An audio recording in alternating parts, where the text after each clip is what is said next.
Buen día, buenos días. Ahora, escuchando ese breve currículum que se hacía de mi historia, quería completarlo diciendo que el próximo año, 2019, se cumplen 50 años de mi primera visita a Cataluña y de mi colaboración con algunos de los proyectos que se han desarrollado en la economía social catalana. Por tanto, un larguísimo periodo de tiempo. De redundar que encontrarme entre vosotros es encontrarme en mi casa y no hay más que ver la gente que conozco y que me conoce, muchos de ellos amigos, que me han hecho sentir bien nada más pisar esta sala. Deciros que a la vez me siento, como siempre, bastante responsable por lo que tengo que desarrollar, por distintas razones, pero por una es fundamental, porque me asombra y me admira todo lo que vuestras organizaciones vienen haciendo en pro de la ayuda a personas con dificultades. Es difícil de que, consciente de ese reconocimiento, pueda atreverme a dar algunas orientaciones sobre los retos que se avecinan y los modos de hacerle frente. Por eso quiero que sepáis que lo que voy a decir, voy a ser siempre sincero. Los que me conocéis sabéis que jamás dejo de decir lo que pienso, más allá de que eso que pienso coincida con más o menos número de personas de las que escuchan. Pero no es en ningún caso lo que diga una reconvención hacia nada de lo que hacéis. Más bien digo, es todo lo contrario. Es desde una aceptación de vuestra extraordinaria tarea y desde mi aplauso y mi reconocimiento a lo que venís realizando. ¿Hay algún punto de partida en esta reflexión que tiene que ver con los retos y que tiene que ver con modos de hacer frente a esos retos, si lo tenemos que hacer colaborando o si tenemos que hacerlo peleándonos en el mercado? En el fondo es eso lo que hacemos. La primera es que todo parte de experiencias personales. No he ido a informarme a ninguna biblioteca, a través de Internet, evidentemente, para saber qué pensamiento se mueve en torno a estas preguntas, sino que he venido a reflexionar sobre mis experiencias. Por lo tanto, son experiencias vividas, pero también reflexionadas. Porque a veces se aprende más que de la vivencia, de la reflexión sobre lo vivido. Y además porque esa reflexión es inevitable para transformar la experiencia en algo comunicable. Bueno, son experiencias vividas personalmente, todas con un eje común, que podría sintetizarlo en superar el individualismo para alcanzar mejor la finalidad que perseguimos. Y esto me lo vais a escuchar a lo largo de esta intervención con distintos modos de formular, pero una y otra vez. Porque si mi vida se tuviera que condensar en el currículum, habría que modificarlo. Lo que he hecho toda mi historia es procurar unir voluntades. Esa es la esencia de lo que he hecho.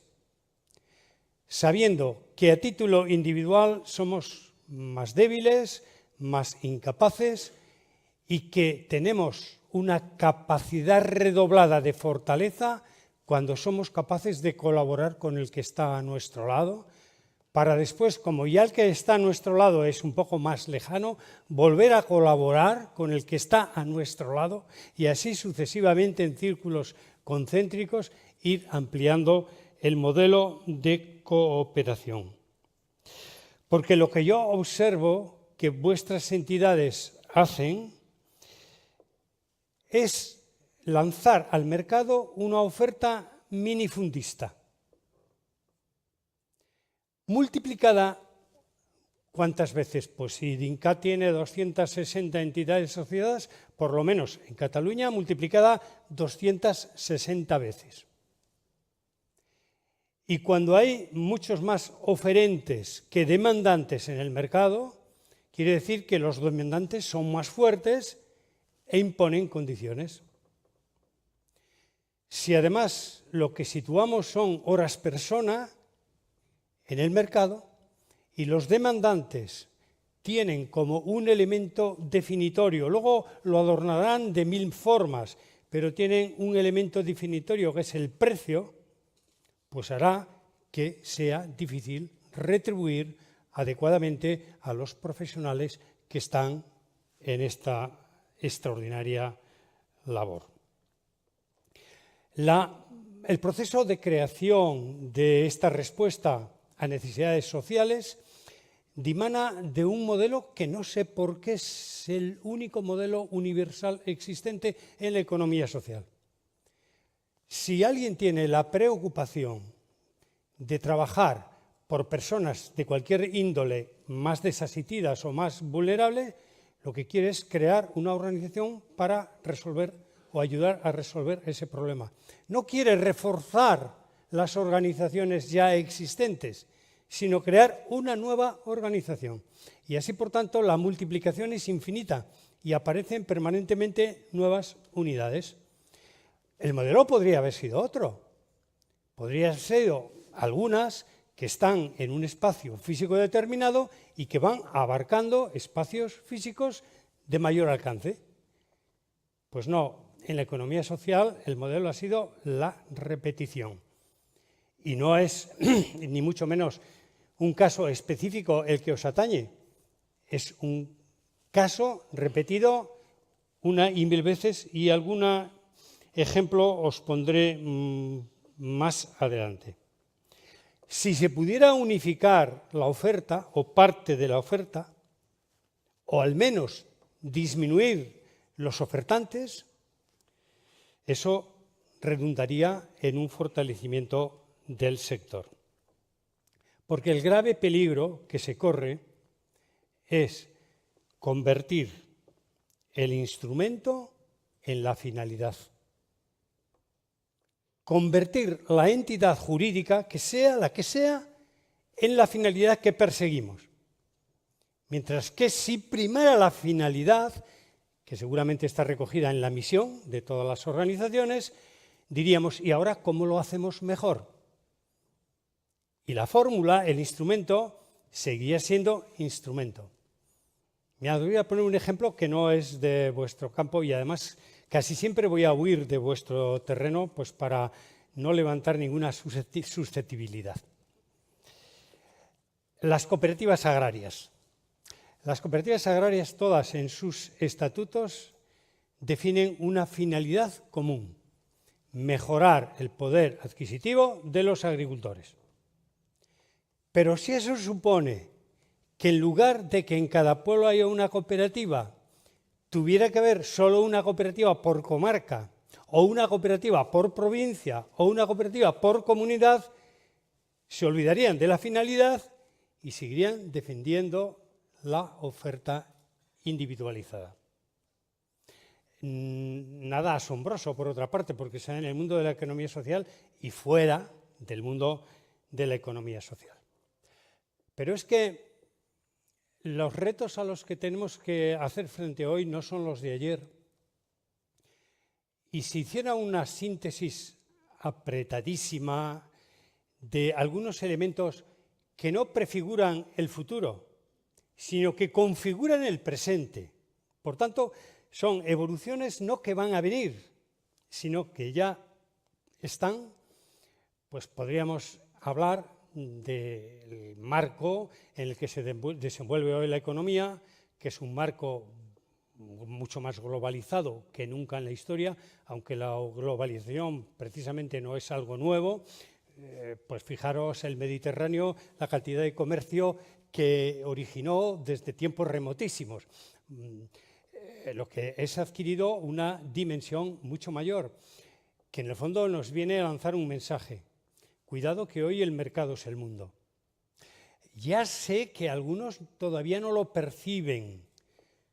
Lo ven en otros sectores, no en su sector. Hombre, mi sector es distinto, está muy enraizado en lo próximo, en lo local. Digo ya, como el kiosco que vende chuches para los niños a la puerta de un colegio. Hoy es una actividad local. Mañana será al lado del kiosco que hay en la otra esquina, van a implantar un nuevo kiosco que resulta que es la sucursal 223.000 de una empresa que actúa globalmente. En el sector de los servicios va a pasar lo mismo, ya está pasando.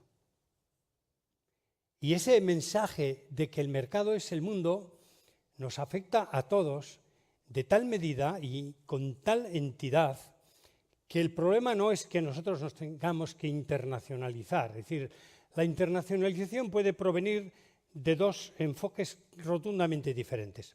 El primero, que uno decida, que evidentemente acepta que el mercado es el mundo y dice dónde puedo instalarme, y otro es que otros decidan que el mercado en el que nosotros estamos, para ellos es un mercado atractivo.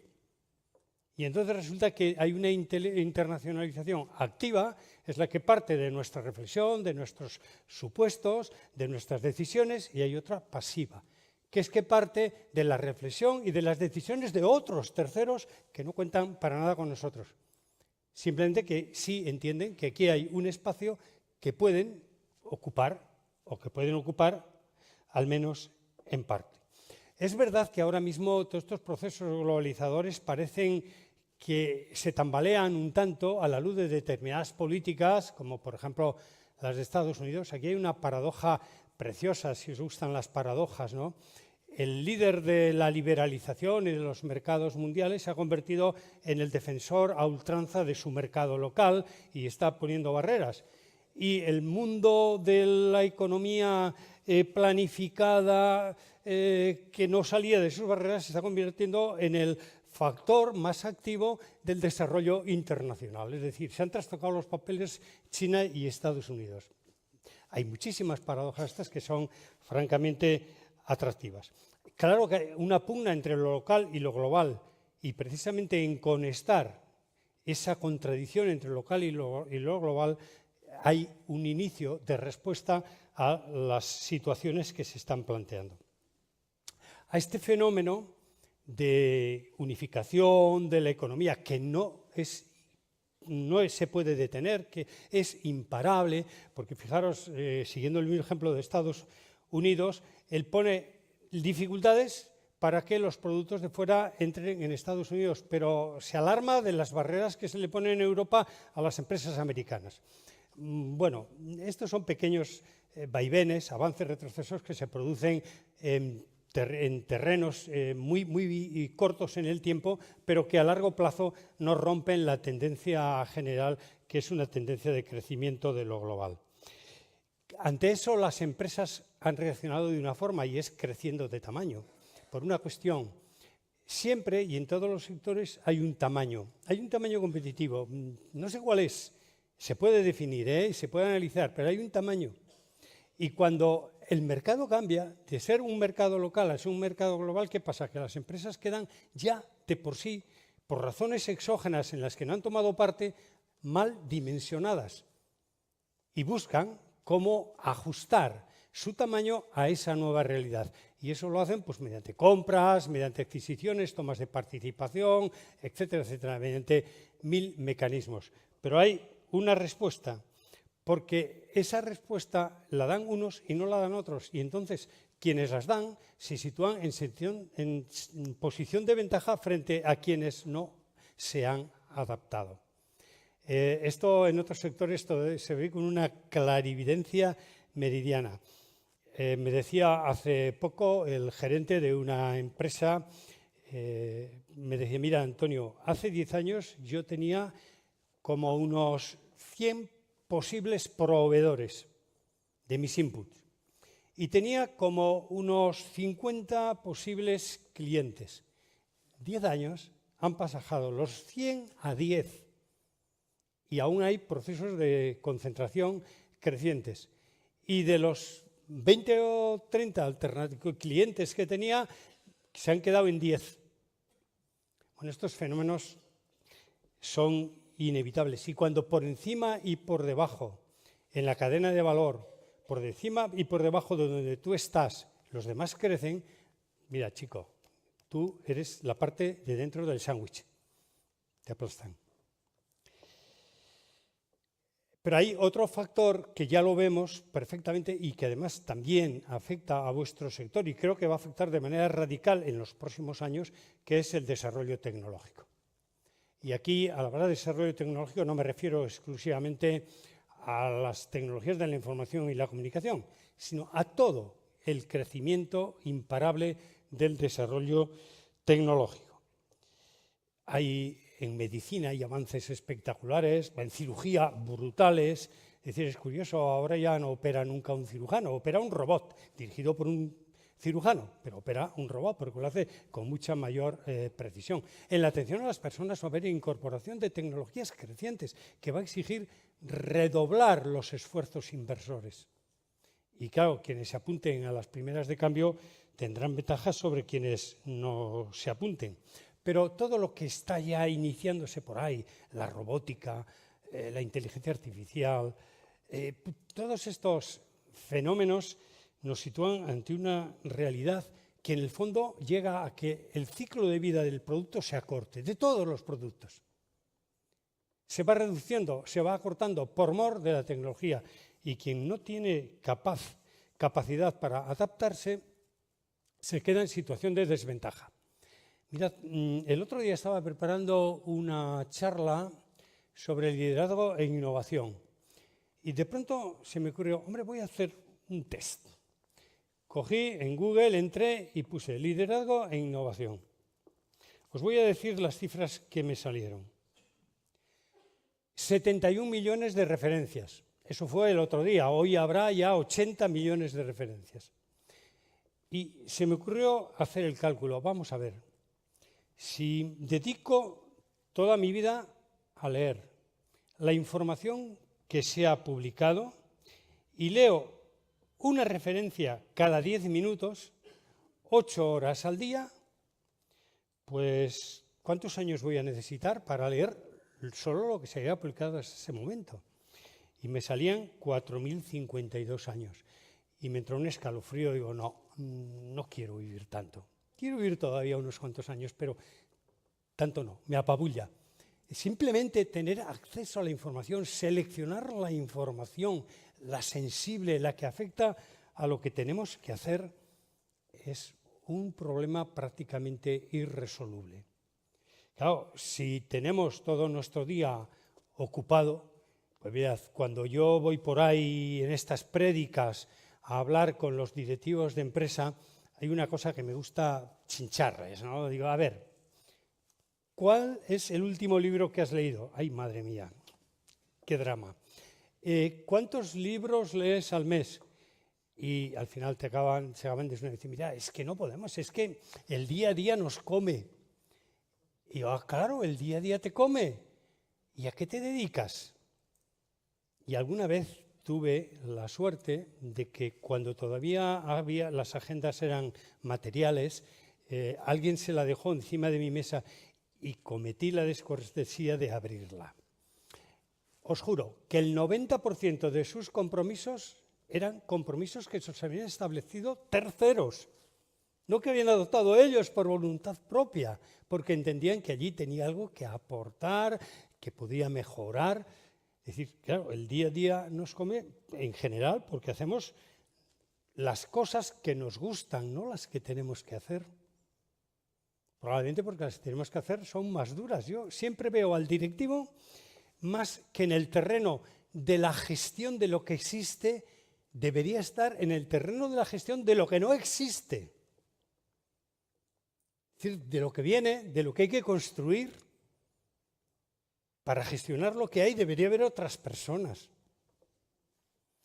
Bueno, fenómenos tremendos que nos ponen ante una situación, o nos deben poner ante una situación diferente, ¿no?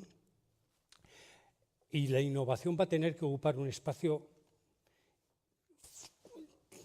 central en las preocupaciones. Antes se decía en las charlas de inauguración que las personas en el centro, claro, sí, pero las personas en el centro para que den lo que tienen, no solamente su conocimiento técnico o científico o sus habilidades, para que den su capacidad de reflexión y de pensamiento. Porque yo no he visto que los cerebros de unos y otros pesen distinto, ni que las conexiones interneuronales sean diferentes. Y hay que hacer que la gente tenga capacidad de generar ideas nuevas. Y dentro de este mecanismo hay un elemento determinante que se ha convertido en el factor decisivo para que nuestras empresas tengan o no tengan éxito. Es la respuesta que nos da el mercado. Todo, absolutamente todo lo que hacemos se dirige a alguien que tiene que estar dispuesto a pagarnos por eso que le ofertamos, lo que cuesta, y deberíamos que un poquito más. Y aunque sean sin ánimo de lucro, porque eso también ya me gustaría un día discutirlo con vosotros. Ánimo de lucro no es no tener beneficios, El beneficio es fundamental y determinante para el éxito de los proyectos. Otra cosa es qué hacemos con los beneficios.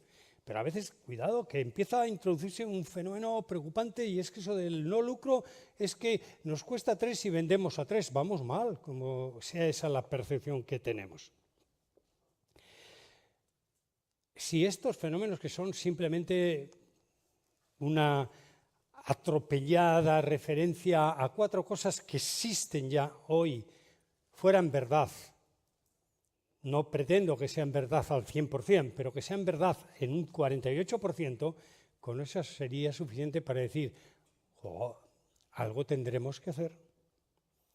Y algo tendremos que hacer, y es donde viene lo de las alianzas. Algo tendremos que hacer. ¿Qué tendríamos que hacer? En primer lugar, olvidarnos de opciones ya vividas. Es decir, lo que yo denomino alianzas light. ¿Cuáles podrían ser alianzas light? Pues centrales de compras, compremos juntos, hagamos un consorcio para exportar conjuntamente nuestra actividad, creemos un clúster sectorial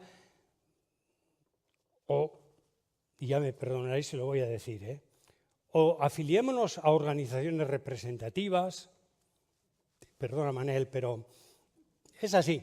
Y yo, pues claro, al decir esto no digo que no hagan una tarea, que cualquiera de estas alianzas no aporten cosas positivas, pero lo que me pregunto es si aportan cosas positivas para resolver el problema de fondo que tienen nuestras organizaciones, o si es suficiente. Las 3 primeras porque tienen una visión parcial de la empresa, las compras, las ventas, la de las organizaciones representativas, porque su función es otra. Os voy a contar una historia personal. He tenido la suerte, el privilegio de haber hecho de todo. Por tanto, he sido presidente de organizaciones representativas y he sido presidente de organizaciones hard, no light. Y voy a simular lo que significaba como presidente de una organización representativa y como presidente de una organización empresarial, mi despacho pues con el presidente de la Generalitat o con el presidente del gobierno español. Mira, como presidente de la Alianza LAI, mira, presidente, tenemos tantas entidades asociadas, somos gente muy buena, no nos enriquecemos, queremos una tarea social, volvemos a la sociedad 101 de lo que percibimos. Y el presidente al final, oye, qué bien, qué gente más buena. No os preocupéis, ya os vamos a atender. Sí, ya en la próxima legislatura vamos a hacer la ley de no sé qué. Y además ya le voy a decir al ministro o al consejero, oye, que os tengan en cuenta. Se acabó la entrevista. Entrevista con el mismo personaje como presidente de una alianza JAR. Oye, presidente, he visto que en vuestro programa de gobierno queréis crear empleo. Hombre, claro, es que es la necesidad más imperiosa que tenemos en nuestra sociedad porque faltan opciones para las personas. Es verdad que una persona sin empleo es una persona que no puede hacer un proyecto razonable de vida. Ya, pero ¿cómo lo vas a hacer? ¿Tú cuánto tiempo vas a dedicar a crear empleo?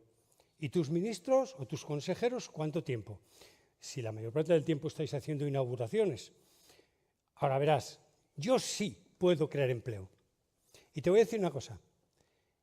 Tengo por obligación y compromiso de nuestra misión que crear para los próximos 4 años una media de 2.500 empleos nuevos cada año. Pero fíjate, si en lugar de hacerlo solos, tú me ayudas, tú me apoyas, voy a duplicar y en vez de 2.500 voy a crear 5.000 empleos al año. ¿Sabéis lo que dice ese presidente? Coge el teléfono y dice, oye, está el ministro por ahí, que vengan. ¿Qué necesitáis? Recursos de formación, de coinversión, subvenciones. Claro, es muy distinto cuando tú puedes proponer algo que tienes la posibilidad de que se cumpla. Porque cuando era presidente de una organización representativa, digo, bueno, pues luego reuniré a la gente y les diré, oye, sería bueno que hiciéramos. Y la gente se irá a su casa, cada uno a hacer lo que quiera. Eso es lo que pasa generalmente en las organizaciones. Claro, por eso digo, apuesto por las alianzas, pero alianzas JAR, donde realmente se gestionen cosas importantes juntos, todo el ámbito estratégico, que se aborde la gestión de manera única. Por tanto, no estoy predicando solamente una figura que es la de la fusión de sociedades, que también, pero la fórmula jurídica me da igual. Toda aquella que suponga dejación de poder en favor de otros con los que acuerdo. Esa es la esencia de que una alianza es JAR. Es que ya no voy a poder decidir todo en mi casa, porque ahora comparto las decisiones con otros. Entonces sí, y se pueden hacer todo un montón de desarrollos siempre que se acepte ese concepto, ceder poder, compartir para ganar, poner en común para ser mejores, para desempeñar mejor la finalidad que decimos que nos moviliza. ¿Y desde qué perspectiva? Pues desde una perspectiva contraria a cómo se plantean estas cosas. Enseguida, cuando alguien propone una idea de este tipo, le dicen, ¿y yo qué gano? No, tienes que plantearte de otra manera. ¿Y yo qué aporto? ¿Sabéis que la mayor parte de la gente no descubre en la vida que es mucho mejor estar siempre en el lado de los que aportan y no en el lado de los que reciben? Y mira que es elemental.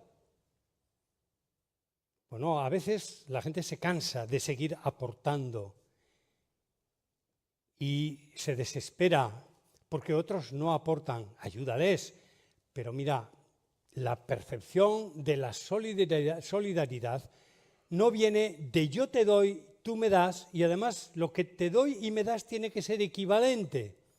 Todavía ayer por la noche, hablando en un petit comité con personas de este sector, y claro, me decían, sí, pero ¿y cómo se analizan los balances para ir, por ejemplo, a un proceso de fusión? Porque claro, habría quien tenga mayor endeudamiento, quien tenga menor endeudamiento, habrá quien esté más fortalecido y menos fortalecido, y así no llegaréis nunca a nada. Tiene que ser desde una posición de generosidad. Si yo aporto más, pues soy feliz porque tengo más para aportar. Claro, ¿y qué es lo que podemos poner juntos en común? Pues mira, en primer lugar, cosas etéreas. Principios, valores, ideología, políticas generales. Y no creáis, ya sé que vosotros estáis en ese mundo de valores y por tanto lo entenderéis perfectamente. Pero es que aquello en lo que creemos es un factor diferencial incluso de carácter competitivo, incluso desde la perspectiva competitiva. Mirad, en los mercados se puede comprar prácticamente todo.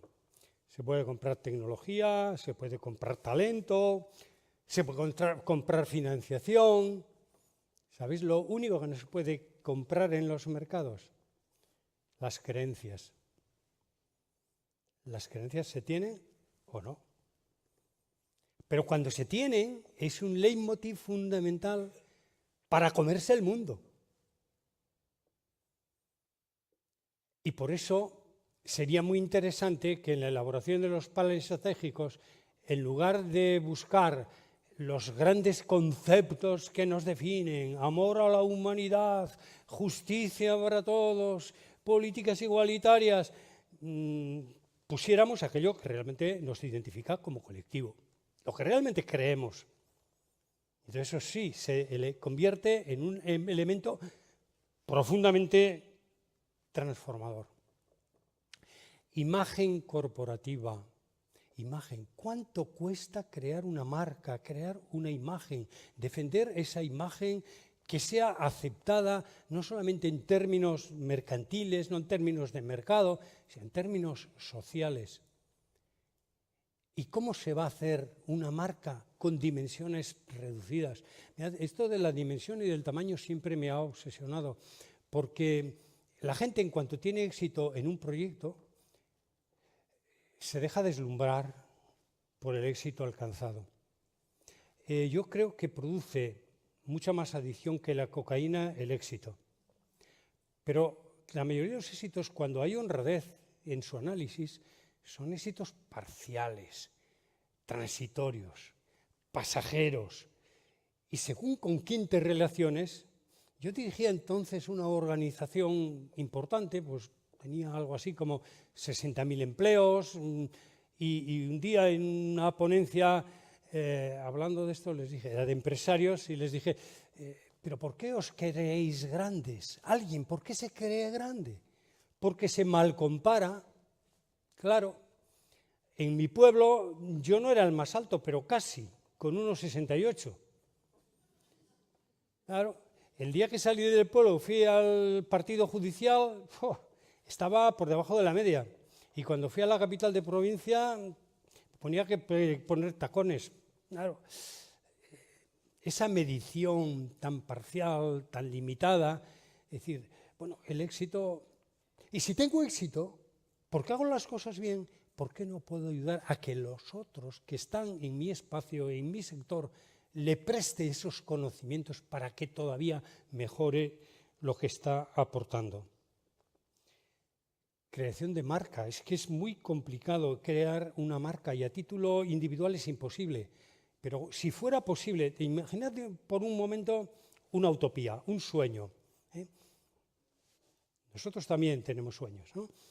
Ahora mismo aquí todos no sois miembros cada uno de una organización.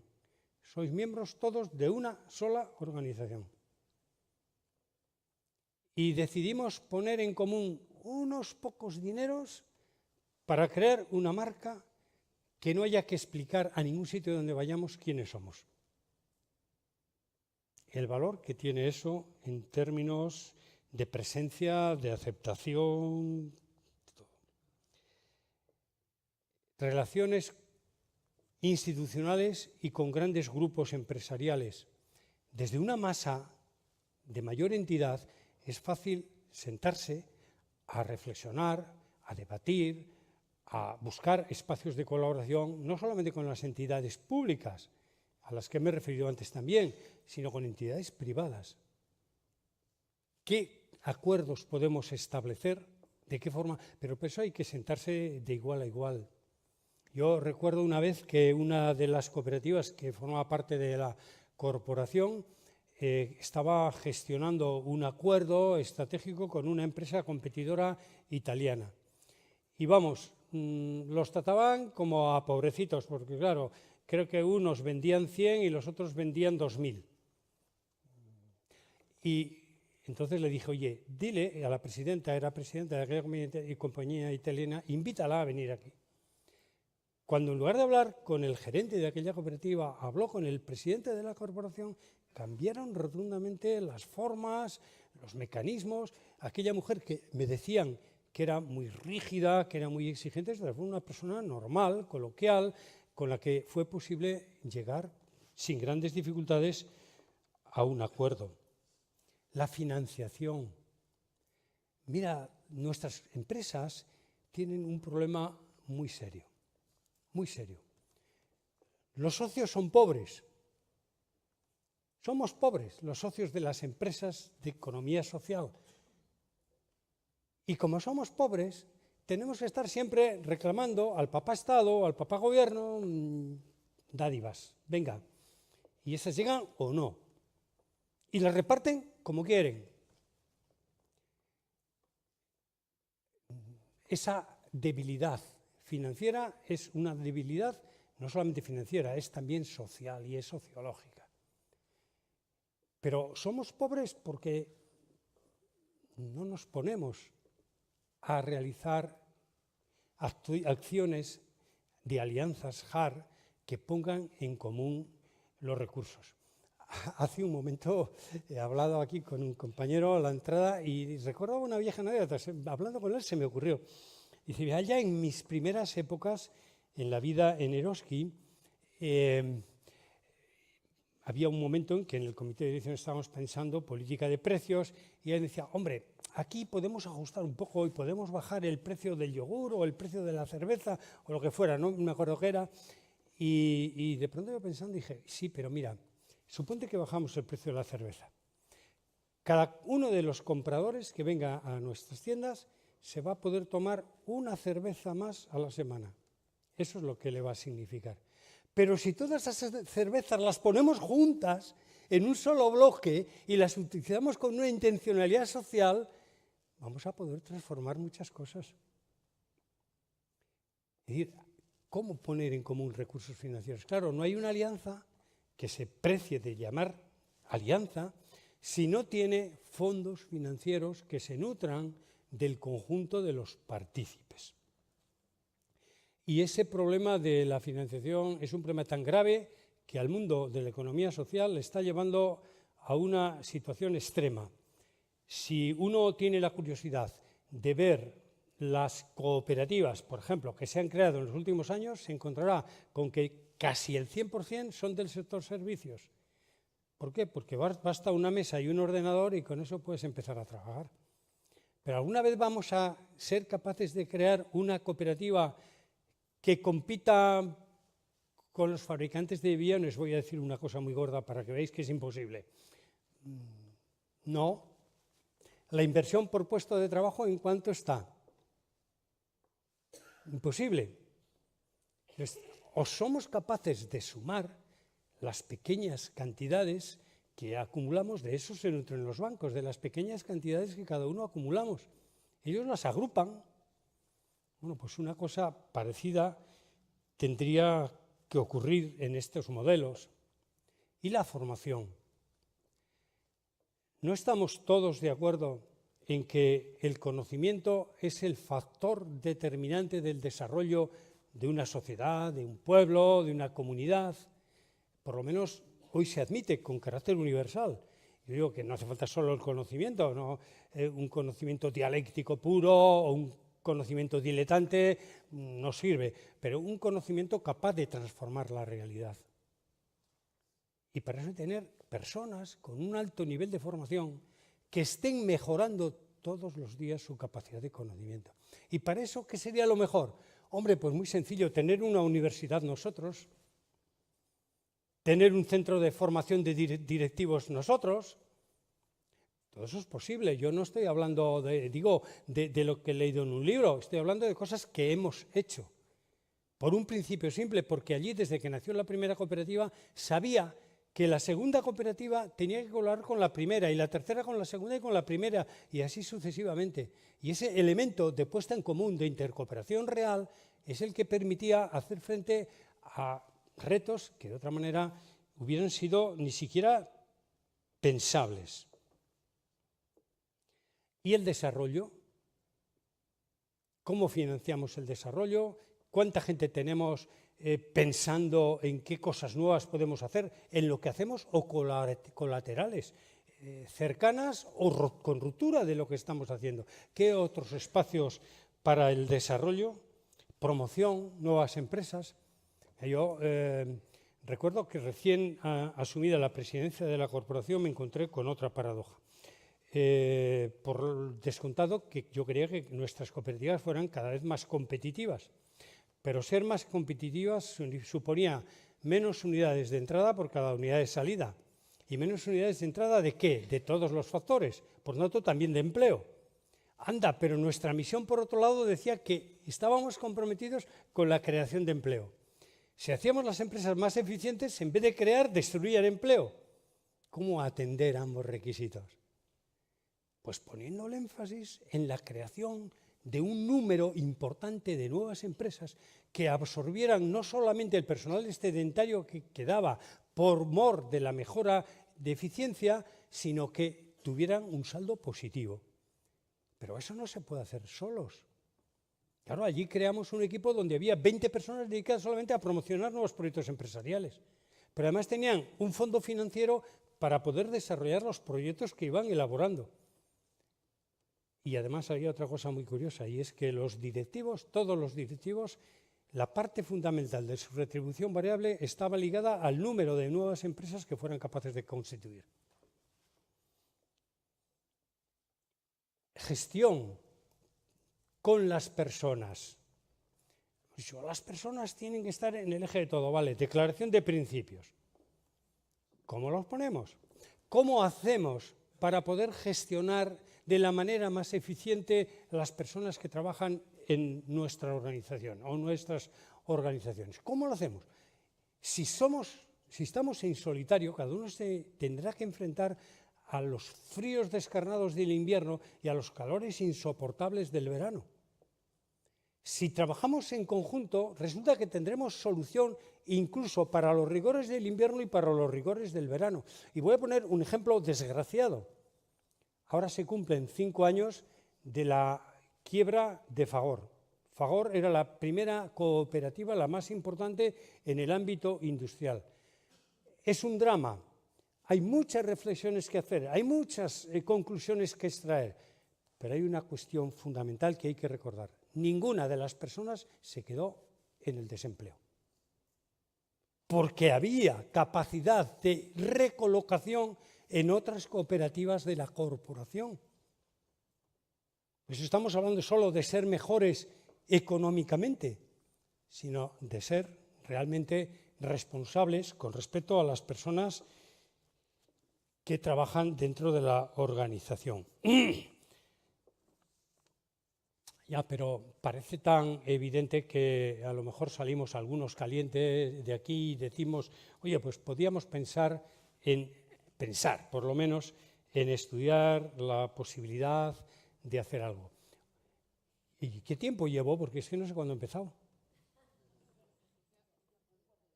Queda un cuarto de hora. Me vas avisando, por favor, ¿eh? Es que quería luego que hubiera un espacio para el coloquio, ¿eh?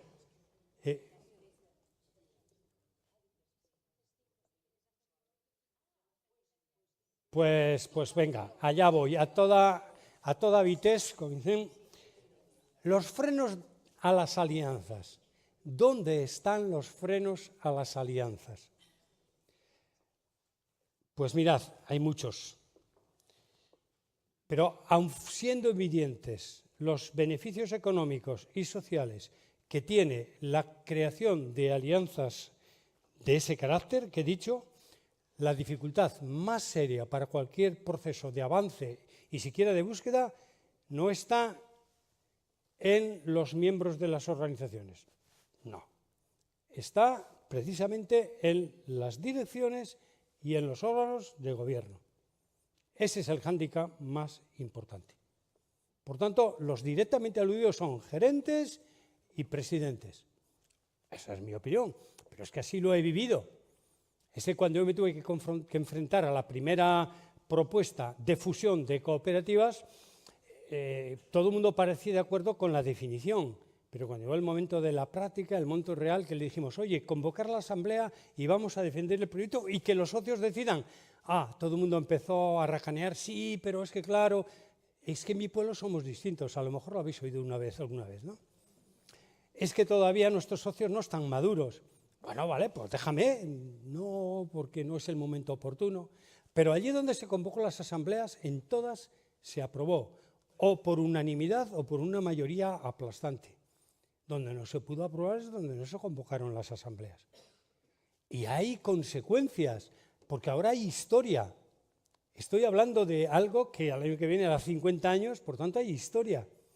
Y las cooperativas que se fusionaron en el origen o un poco más tarde están vigentes, su actividad, la defensa de los intereses de sus asociados, pero las que no se asociaron, ¿qué ha pasado con ellas? ¿Sabéis qué ha pasado con todas y cada una? Con todas, que no existen, que han desaparecido. ¿Pero creéis que es nuevo o que es fruto del País Vasco? Pues mirad, de memoria, os voy a recordar, Uniconsum, año 1969-70, en Cataluña, proyecto de unificación de cooperativas de consumo, fracasado. Las de Escurra, que eran, si me acuerdo, tengo aquí apuntado, pero, Paz y Justicia, Covaporos, La Vanguardia Obrera, o la Cooperativa Laya de Barcelona, que era una gran cooperativa. ¿Dónde están? ¿Las encontráis en el registro siquiera? Pero mueren, ¿por qué? Por falta de adaptación, por no querer cambiar. Y ya entiendo, y lamento no tener más tiempo para hablar de por qué la gente tiene miedo al cambio. Pero tenemos miedo al cambio, tanto es así que tenemos sketches metidos en la cabeza sobre los cuales no reflexionamos nunca. Os voy a recordar uno muy sencillo. ¿Cómo es la juventud de hoy? Hombre, es que los jóvenes de hoy, el botellón, el no sé qué. ¿Y sabéis que eso lo hemos repetido a lo largo de la historia? Siempre, siempre, siempre, siempre. La referencia más antigua que conozco se refiere al imperio asirio, en el que hay una frase que dice: el mundo se va a acabar porque los hijos ya no obedecen a sus padres. Y vamos heredando la historia y la repetimos sin pararnos a analizarla ni medio segundo. Y entonces nos da miedo que nos cambien aquellas referencias en las que nos encontramos bien situados. Y sin embargo, fijaros, la historia de la humanidad, desde mi punto de vista, se podría resumir a través de dos grandes elementos motivacionales. El primero, el temor. El segundo, la curiosidad. Y la humanidad ha avanzado más en los momentos en que la curiosidad ha podido con el temor. Claro que también el temor es importante, no se pueden hacer las cosas a tontas y a locas, pero yo tengo una imagen que seguramente me la he inventado, pero es decir, algo así como ¿cómo se creó el fuego? Y estoy pensando en un grupo de personas desnudas allá en una planicie de África y de pronto hay una tormenta y cae un rayo y se incendia un árbol seco. Y entonces, ¿qué hace la tribu? Escapar, el miedo, lo desconocido, les da pánico. Y el más aventurero coge y tenía una lanza, un palo y empieza a intentar apagar. Y en vez de apagar el fuego, lo que hace es reavivarlo, por razones obvias. Les inyecta más oxígeno, la llama crece y se le prende la lanza. Y entonces ya, cuando viene él con la lanza encendida, pues empiezan a perder el miedo, a perder el temor. Es decir, es la historia. Y así nos movemos. Nos da pánico perder aquello que conocemos y nos da miedo afrontar nuevos espacios, nuevos retos, nuevas fórmulas de desarrollo. Y sin embargo no nos queda más remedio. Tengo una época en la que una persona muy querida por mí, que además en una crisis había jugado un papel determinante, y cuando íbamos a comer me alcanzó, venía ya detrás de mí, era una señora, me echó la mano al hombro y me dice: «Jo, Antonio, es que esto ya no es lo que era». Y a mí me salió del alma decirle: «Menos mal, ¿no?». Oye, como si las cosas nos las dieran para que las conserváramos y no para que las hiciéramos sostenibles, perdurables. y por tanto eso supone tener valor para actuar el cambio. Si el reto y la dificultad proviene de las personas situadas con mayor nivel de poder dentro de la organización, el cambio posible, la posibilidad de hacer algo, proviene de ellos mismos.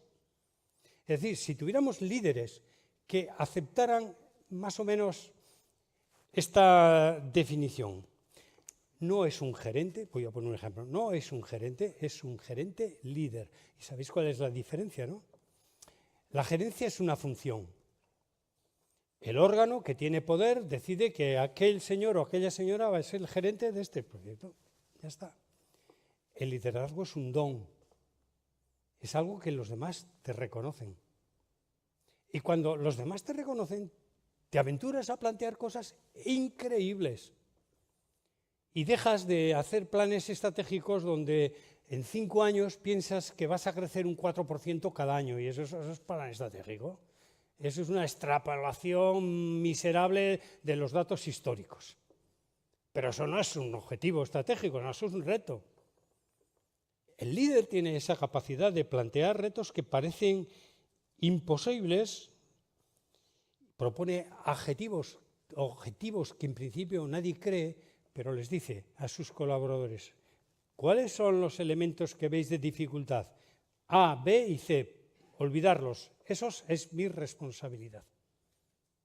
Y luego tiene la honradez de, si sale mal, decir, no os habéis equivocado, no, me he equivocado, lo he hecho mal. Y hay una fórmula matemática que os juro que funciona. Cuando haya un éxito, por favor, quedaros al nivel máximo de responsabilidad con el 10% y repartid el 90%. Y cuando en lugar de ser un éxito es un fracaso, invertís los porcentajes. Bueno, pues ya evidentemente concluyo. El entorno competitivo se ha modificado, pero se va a modificar con mayor rotundidad en los tiempos que vengan. Las empresas, cualquiera que sea su formulación jurídica, no solamente tienen el derecho, tienen la obligación de adaptarse a esas nuevas realidades, y es una pena que tengan que adaptarse porque deberíamos ser los protagonistas del cambio, pero como eso es casi imposible, por lo menos seamos capaces de adaptarnos a los cambios. Y el cambio no es una opción, es un imperativo.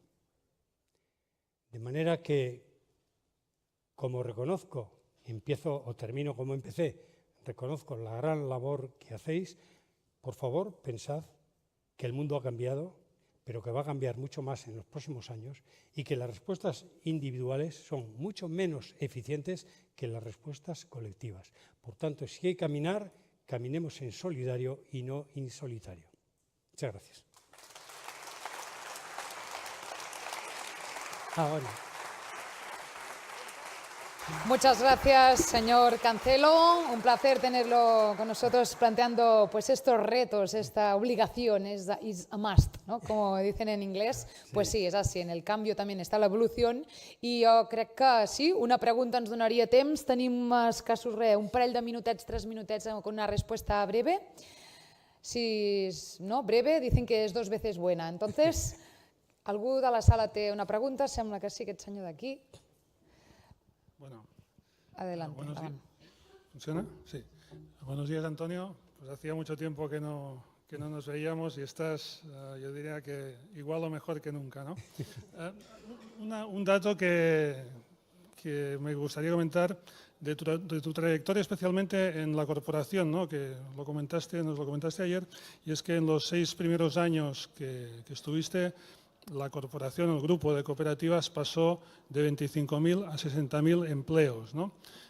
Una cosa que es manifiesta en Antonio, que como hemos visto, pues explica sus vivencias y las cosas que ha hecho, ¿eh? No estamos hablando de teoría, sino cosas que ha hecho. Por lo tanto, que una corporación pase de 25.000 a 60.000 empleos en 6 años, explicado, como lo has dicho tú, en función de mejora de competitividad, pero sobre todo de nuevos proyectos, es muy destacable, ¿no? Algunas de las cosas que quería comentar, pues ya las has dicho tú. No sé, quizá bajando un poquito a la práctica, aunque seguramente daría para una ponencia nueva, En una situación como la nuestra, ¿no?, de economía social en Cataluña, ¿cómo crees que se pueden dar los primeros pasos para procesos de alianzas y cooperación, ¿no? Y destacar que has hablado de alianzas y cooperación sobre todo multisectoriales, que son en las que a veces pensamos menos, ¿no? Siempre pensamos en las sectoriales, ¿no? Y justamente porque aquí estamos en sectores muy distintos, también en algunos comunes, pues todas las alianzas desde, ¿no?, la marca, las personas, la financiación, los nuevos proyectos son elementos comunes, ¿no? A ver, yo creo siempre en la cooperación multisectorial, porque los elementos claves que definen el éxito de los proyectos empresariales en este momento radican mucho más en el eje horizontal que en el vertical.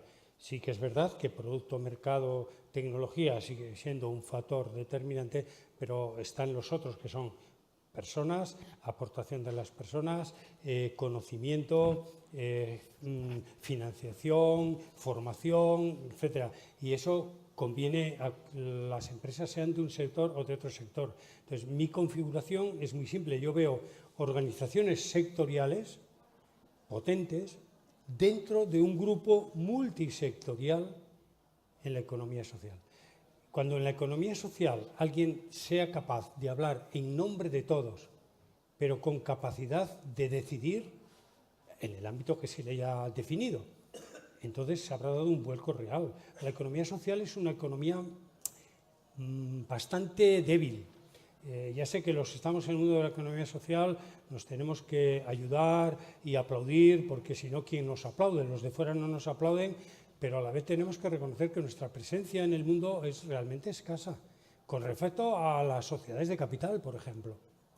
Pero una de las debilidades importantes proviene de que no somos capaces de crear modelos organizativos donde sumemos. Por lo tanto, creo en las organizaciones sectoriales, pero dentro de organizaciones plurisectoriales.